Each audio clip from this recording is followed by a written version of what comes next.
에, 우리는 매일 수많은 소리를 들으며 살아가고 있습니다.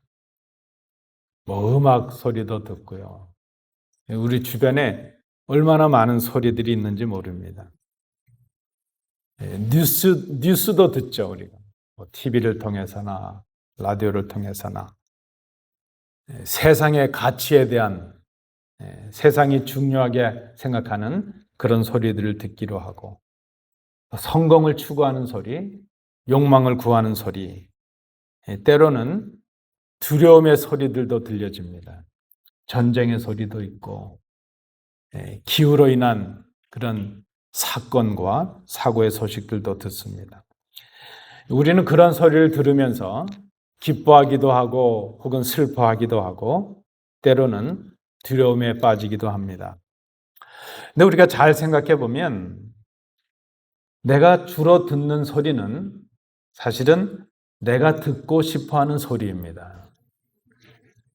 결국 우리는 우리가 듣고 싶은 소리에 귀를 기울이며 살아가고 있는 그런 모습을 봅니다. 그것이 복이 될 것 같고 세상에서 성공의 길이 될 것 같고 또 그것이 우리로 하여금 뭔가를 풍성하게 누리게 하는 그런 소리가 될 것 같기 때문입니다. 그런데 그런 우리에게 그런 삶을 살아가고 있는 우리에게 오늘 본문은 한 가지 질문을 던지고 있습니다. 너는 지금, 당신은 지금 누구의 음성을 따라 살아가고 있는가? 오늘 함께 봉독하신 이 본문의 말씀은 갑자기 주어지고 있는 말씀이 아닙니다. 이 본문에 대한 배경을 이해할 필요가 있습니다. 요한복음 9장 말씀에 보면 날 때부터 맹인되었던 사람이 예수님의 능력으로 눈을 뜨게 되는 놀라운 기적이 일어났습니다. 그런데 그 기적 이후에 일어나고 있는 일들이 거의 충격적입니다. 날 때부터 맹인이었던 사람이 치유를 받았는데 종교 지도자들에 의해서 그가 회당에서 쫓겨남을 당하고 말았습니다. 당시의 교권자들, 유대 교권자들은 그가 고침을 받았다는 것을 축하하거나 같이 기뻐하지 않았습니다. 그를 유대회에서, 회당에서 쫓아내었습니다. 그러나 바로 그때에 예수님께서 그를 찾아오십니다. 거짓 목자들은 그를 내쫓았고 참 목자이신 예수님은 쫓겨남을 당한 그 사람을 만나주시고 찾아오십니다. 요한이 강조하고 있는 것처럼 기적 이후에 나타난 것은 빛과 어둠의 분리였습니다. 어떤 사람은 그 사건으로 인해서 예수님을 믿게 되었고 어떤 사람은 오히려 예수님을 대적하는 일이 일어났습니다. 바로 이 사건에서 이런 맥락에서 예수님께서 오늘 말씀을 선포하셨습니다. 나는 양의 문이라 말씀하십니다. 이 말씀은 단순한 비유의 말씀이 아닙니다. 누가 참 목자인가 어떤 분이 생명의 문인가를 보여주시는 구원과 생명에 대한 결정적인 선언의 말씀입니다. 오늘 이 본문의 말씀은 세 가지 질문으로 우리에게 다가오고 있습니다. 나는 지금 누구의 음성을 듣고 있는가? 나는 지금 어떤 문을 향해 들어가고 있는가? 그리고 나는 그 안에서 참 생명을 누리고 있는가? 오늘 이 말씀을 통해서 주님의 음성을 듣는 은혜가 우리에게 임하기를 축복합니다. 예수님께서 오늘 본문에 보면 먼저 참 목자와 도둑을 구별하십니다. 그 구별법은 간단합니다. 양의 우리에 있는데 문으로 들어오는 사람은 참 목자입니다. 그런데 담을 넘어오는 자는 도둑과 강도입니다.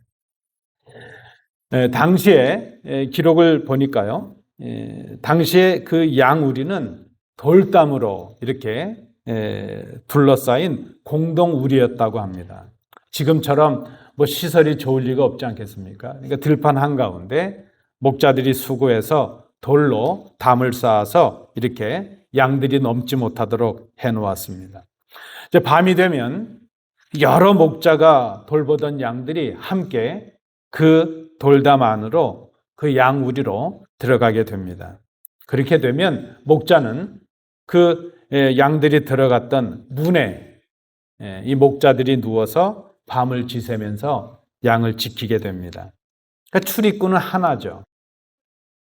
그러니까 이 울타리라고 하는 것이 지금처럼 견고한 것이 아니라서 겨우 양들만 넘나들지 못할 정도지 강도가 오기도 하고 뭐 이리가 오기도 하고 그럴 수 있는 그런 연약한 그런 울이었다는 겁니다. 그래서 목자 자신이 문이 되어서 그 양들의 우리를 지키는 그런 모습입니다. 근데 아침이 되면 놀라운 장면이 펼쳐집니다. 이제 그 모든 양들을 다 한 우리에 몰아놨으니까요. 각자 목자들이 와서 자기의 양들을 불러내는 겁니다. 목자들이 와서 자기 양들의 이름을 불러내면 그 많은 양들이 각각 자기의 목자의 음성을 듣고 그 목자를 따라 나오게 됩니다. 양은 목자의 음성을 알고 있기 때문입니다. 오늘 본문이 말씀하고 있는 참 목자의 특징이 바로 그것입니다. 참 목자는 합법적으로 담을 넘어오지 아니하고 문으로 온다는 겁니다. 그리고 참 목자는 양을 해치지 않습니다. 그리고 참 목자는 그 양들의 이름을 일일이 기억하고 알고 있습니다. 3절 말씀해 보시면 자기 양의 이름을 각각 불러 인도하여 내느니라 말씀합니다. 이 성경을 읽다가 이 장면을 한번 생각해 봅니다. 눈으로 좀 그려보죠. 어떻게 보면 참 감동적이고 아름답습니다. 목자가 와서 양들을 부르시는데 그저 내 양들 다 나와 이렇게 부르는 것이 아니고 그 양들의 이름 하나하나를 일일이 부릅니다. 여러분, 주님께서 우리를 부르시는데 단체로 부르시지 않습니다. 메갈레네 교인들 다 와! 이렇게 부르시는 게 아니라 우리 한 사람 한 사람의 이름을 부르십니다. 군중으로 부르시지 않습니다. 각각의 이름을 부르십니다. 목자는 양들을 알고 그 이름을 부르게 됩니다. 여러분, 요즘 세상은 우리의 이름을 그렇게 부르지 않습니다. 지난 한 주간 사시면서 이름이 호명돼 보신 적이 있으셨나요? 그렇게 이름들을 많이 부르지 않아요. 오히려 우리의 이름이 숫자로 대신되고 있는 것을 봅니다. 세상은 우리를 숫자로 부릅니다. 번호로 부릅니다. 은행에 가도 번호가 주어지고요. 요즘 식당에 가도 번호를 줍니다. 어떤 커피집에 가니까 그 컵에다가 이름을 써주더라고요. 아, 참 좋은 데다 싶었어요. 다 이름으로 대체합니다. 여러분, 우리의 신분도요, 소위 말하는 소셜 넘버가 대신하고 있습니다. 우리에 대한 평가도 그 사람의 인격이나 됨됨이, 삶의 궤적을 평가하는 것이 아니라 그저 시험이나 점수로 평가된 숫자로 우리를 평가를 하고 있습니다. 요즘 우리 어머님들, 아버님들 이름을 잃어버린 지가 오래됐어요. 그냥 엄마, 아빠, 아내죠. 요즘 어떤 분들은 그래요. 서로의 이름을 좀 불러주라는 거예요. 이름을. 한번 잘 생각해 보세요. 우리 이름들이 사라지고 없어요. 예전에 우리 어머님들은 청주에서 이사 왔으면 청주댁이에요. 아무개 엄마면 아무개 엄마가 이름이에요. 그런데 주님은 우리를 그렇게 부르지 아니하시고 우리의 이름을 부르십니다. 우리를 아시기 때문입니다. 우리를 안다고 선언하십니다. 그리고 우리를 당신의 양으로 삼으셔서 우리의 이름을 기억하시고 우리를 불러주십니다. 여러분, 성경은 이것을 복음이라 이렇게 말씀하고 있습니다. 당시에 이 종교 지도자들은 그 가여운 사람, 날 때부터 맹인이었다가 눈을 뜨게 된 그 사람을 내쫓았습니다. 그러나 예수님은 쫓김받은 그 사람을 찾아오시고 받아주십니다. 거짓 목자는 사람을 버리고 참 목자는 사람을 찾습니다. 거짓 목자는 양을 후리고 이용합니다. 자신의 유익을 구하기 때문입니다. 그러나 참 목자는 양을 사랑합니다. 그래서 거짓 목자는 사람을 이용하지만 참 목자는 사람을 사랑합니다. 참 목자를 따르는 양도 목자의 음성을 분별해서 그 목자의 음성을 듣고 따르게 됩니다. 양들은 알고 있죠. 이 목자를 떠나서는 자신이 살 수 없다는 것, 생명을 담보할 수 없고 안전할 수 없다는 것을 이 양들은 알고 있기 때문입니다. 이것이 바로 신앙이라는 것입니다. 우리의 믿음이 무엇인가? 신앙은 목자의 음성을 듣고 따르는 삶이며 관계입니다. 오늘 우리는 이 말씀 앞에서 스스로에게 질문할 수 있어야 될 것입니다. 나는 지금 누구의 음성을 듣고 있는가? 세상의 소리인가? 세상의 두려운 소리인가?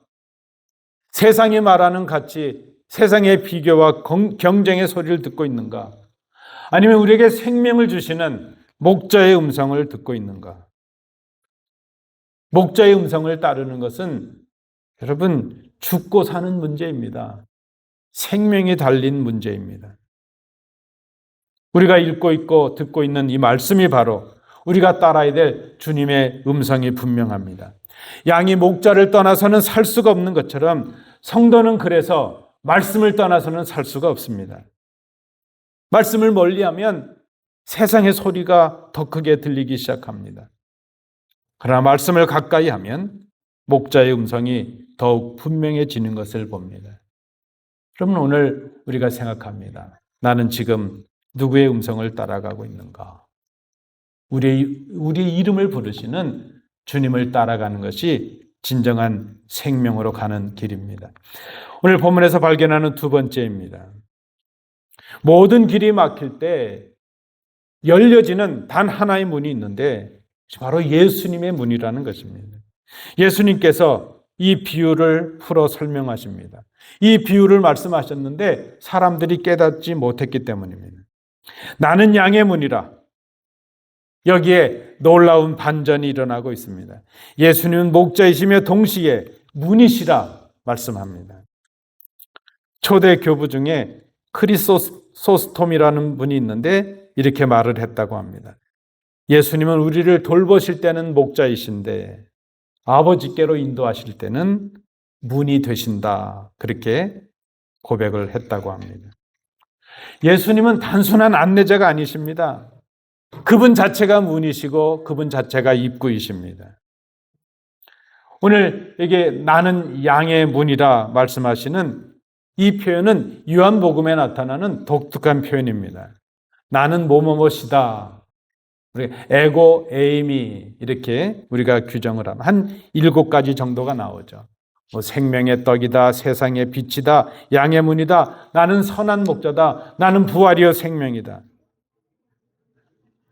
나는 길이요 진리요 생명이다. 나는 참 포도나무다.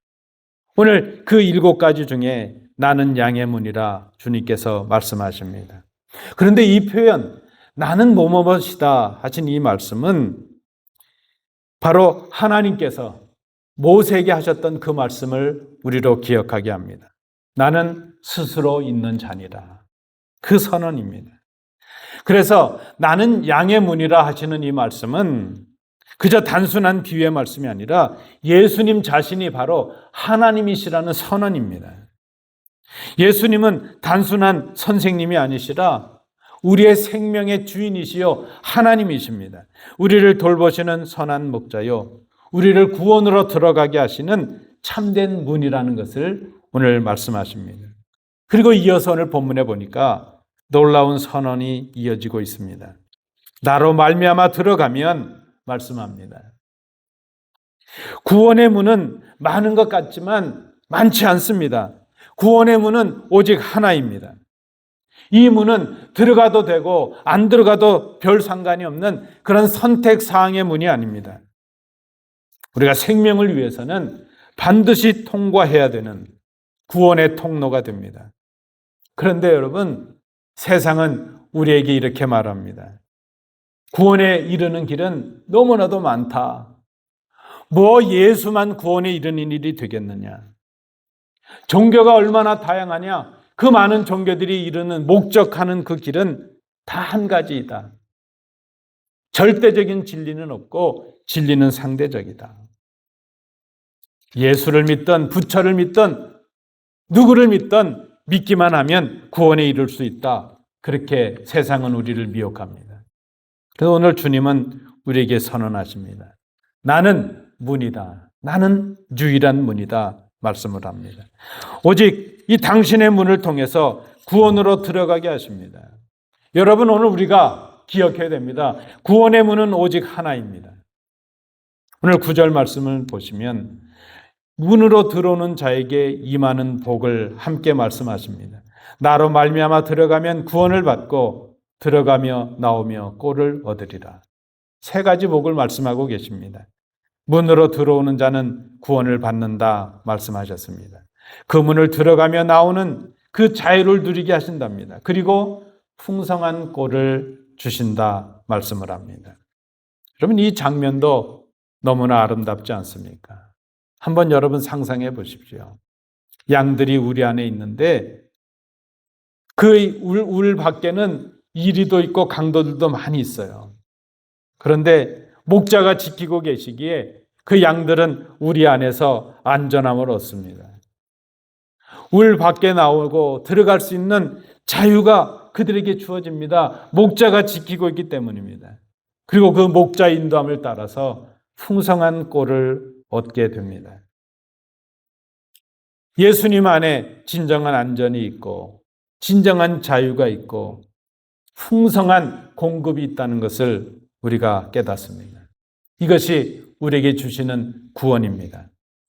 많은 사람들이 예수님을 믿는 것 혹은 신앙을 갖는 것, 그것은 어떤 제약과 제한을 받는 것이라 이렇게 생각을 합니다. 예수 믿는 것이 불편해지고 그저 이것도 하지 말고 저것도 할 수 없는 그런 제약이라고 생각을 한다는 것입니다. 그러나 예수님은 닫힌 울타리가 아니라 열린 문 되십니다. 참 목자는 양을 이제 우리 안으로 이렇게 가두기도 하지만 때로 참 목자는 양을 우리 밖으로 인도하십니다. 오늘 우리가 본문의 맥락에서 예를 들자면 맹인이었던 사람은 회당에서 쫓겨났습니다. 종교는 그를 버렸습니다.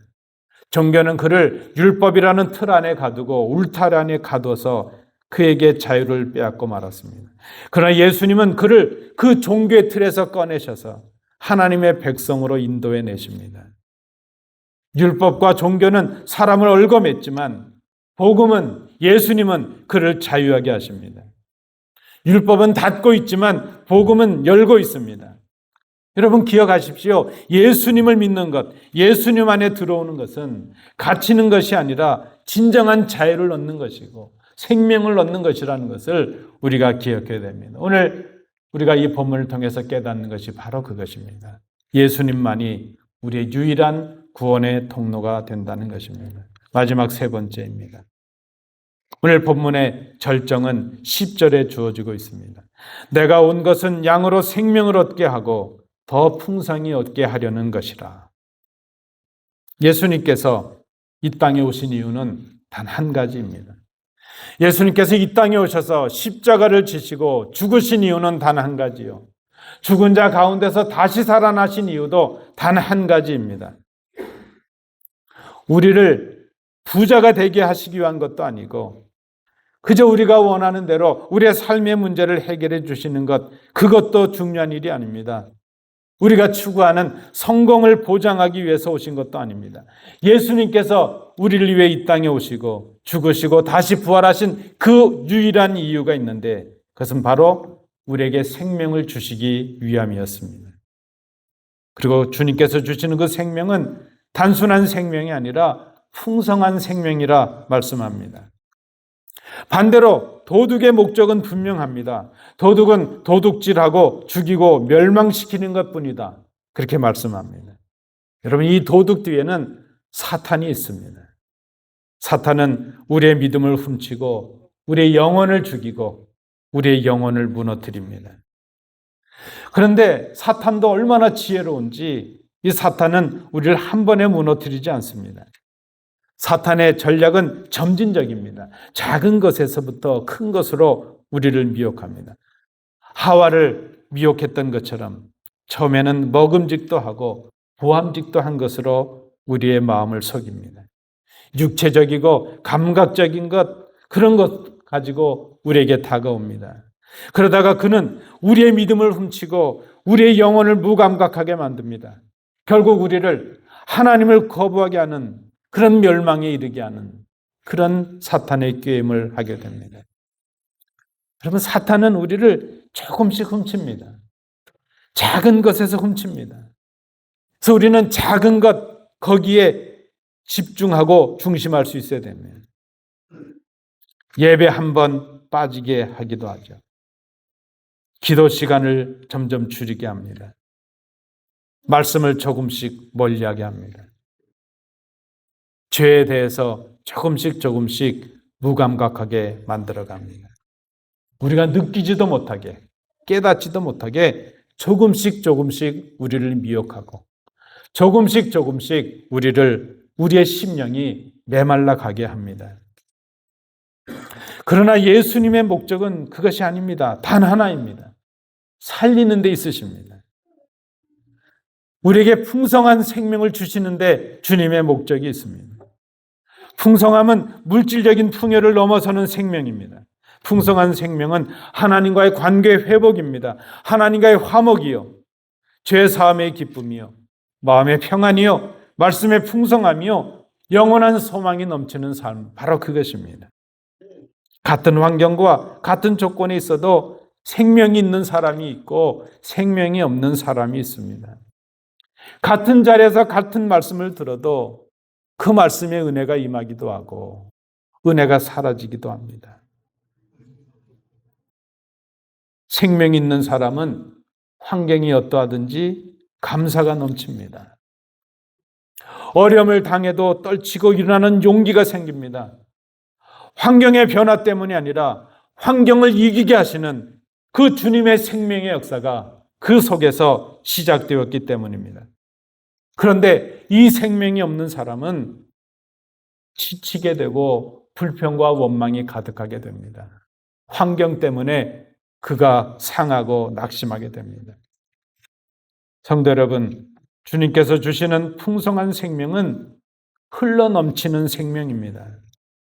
풍성한 생명은 나를 살리고 흘러넘쳐서 다른 사람을 살리는 생명이 됩니다.